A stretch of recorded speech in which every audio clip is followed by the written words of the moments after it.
موجود نہیں۔ اچھا مفتی العداد شاہد صاحب، بہت شکریہ آپ کا۔ یہ تھوڑا سا بتائیے گا کہ عموماً ہمارے ہاں یہ ہے کہ قربانی شروع ہوتی ہے، مطلب ہے کہ عید کا پہلا دن ہے، دوسرا دن ہے، تیسرا دن ہے، تو عموماً لوگ پہلے دن ہی قربانی کرتے ہیں، اور کچھ بہت کم تعداد لوگوں کی ایسی ہوتی ہے جو دوسرے یا تیسرے دن کرتی ہے، لیکن کچھ لوگ 7 دنوں تک بھی قربانی کرتے ہیں۔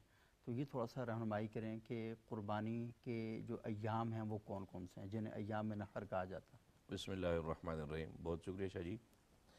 جو قربانی ہے اور قربانی کے جو دن ہیں حضور نبی کریم صلی اللہ علیہ وسلم کی شریعت کے مطابق وہ 3 دن ہیں، 10 ذی الحجہ، 11 ذی الحجہ اور 12 مغرب تک۔ اگر کوئی شخص ہے اور وہ صاحب نصاب ہے، اس کے اوپر قربانی واجب تھی، صاحب استطاعت تھا، کسی بھی وجہ سے وہ ان 3 دنوں میں قربانی نہیں کر سکا، وہ کہتا ہے جی اگلے ہفتے کر لوں گا اور اس سے ڈبل کر لوں گا، وہ قربانی نہیں ہوگی۔ سرکار دو عالم صلی اللہ علیہ وسلم کا ارشاد پاک ہے، اگر کسی شخص کے اوپر قربانی واجب تھی اور کسی بھی وجہ سے وہ نہیں کر سکا، تو اب اس کے اوپر ایک بکری کی قیمت صدقہ کرنا لازم ہوگی۔ یہ نہیں کہ وہ بکرا خریدے یا بیل خریدے یا اونٹ خریدے اور جا کے کہے کہ میں نے 18 ذی الحجہ کو ذبح کرنا ہے یا 20 ذی الحجہ کو ذبح کرنا ہے، یا کسی دن بھی، کوئی دن بھی ہو سکتا ہے، 1 مہینے بعد ذبح کرنا ہے۔ پھر اس کے اوپر جو واجب ہوگی قربانی، اس کے وجوب کے لیے 3 دن ہیں۔ جیسے ظہر کی نماز کے وقت ہی ظہر فرض ہوگی، یہ نہیں کہ کوئی کہے کہ میں اب عصر کے بعد بھی ظہر پڑھوں گا، ممکن ہے ہو تو جائے، وہ قضا پڑھ لے گا، لیکن اصل وقت میں تو نہیں ہوگی۔ لیکن قربانی ان 3 دنوں کے علاوہ نہیں ہوتی۔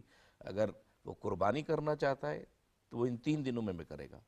اگر کوئی آج کل تو مسئلہ یہ ہے کہ مسئلے مولویوں سے لوگ پوچھتے نہیں ہیں، لوگ بتاتے ہیں۔ وہ کہتے ہیں جی میں پڑھ رہا تھا، وہ کہیں بھی نہیں پڑھ رہے ہوتے۔ ہم لوگ کتابی لوگ ہیں، مطلب مدرسوں مساجد کے ساتھ وابستہ ہے، ہم لمیٹڈ پڑھتے ہیں، تو عام بندہ کدھر پڑھ رہا ہوگا، ایسے پڑھ رہا ہوتا ہے وہ آگے سوشل میڈیا پہ پڑھ رہا ہاں ہوتا ہے نا، سوشل میڈیا کے اوپر پڑھ رہا ہوتا ہے، وہ کہتے ہیں جی میں پڑھ رہا تھا، جی آ رہا تھا کہیں، پتہ نہیں کدھر سے آ رہا تھا، ہمیں تو وہ نہیں آ رہا ہوتا جب تک کتاب نہ دیکھیں۔ تو ایسا ہے کہ یہ 3 دن ہی ہے، اگر شریعت سے انحراف کریں گے تو پھر اللہ کا باغی ہوگا، اور اللہ کے باغی تلک حدود اللہ، یہ تو اللہ تعالیٰ کی حدود ہے، یعنی اللہ تعالیٰ نے جو بتایا اسی کے مطابق آپ نے کرنا ہے۔